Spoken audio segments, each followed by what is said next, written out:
is the Shark Tank.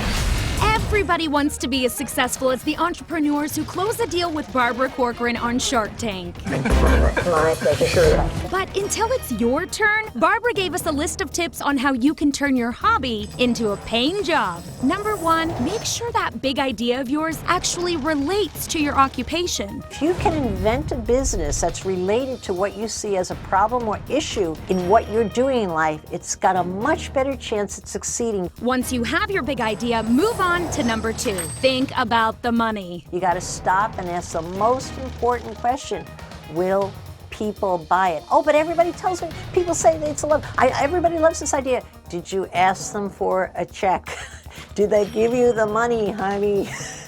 When the people aren't giving you over the dough, you better stop, reassess, and think, is this a hobby that I love? Great to have a hobby. Or is it a business that people will pay for? Now that the extra income's rolling in, check out number 3 on Barbara's list. Don't quit your day job. There's something about a busy person that gets a lot done. In all of the businesses I've invested in, the great majority of them were successful as little businesses done on the side, and then eventually they quit their job and focused on the business. And the 4th thing you gotta do to turn that hobby into a job, whether it's a week, a year, or even a decade down the road, stick with it. It comes down to one major trait, which is the ability to get through adversity. 1 year down the road, it's like, oh God, they're not calling, they're not buying, and it's that ability to think of another thing to do to stay in business, to make ends meet, to try to find a way to get to that finish line that makes the difference between the men and the boys, the girls and the women.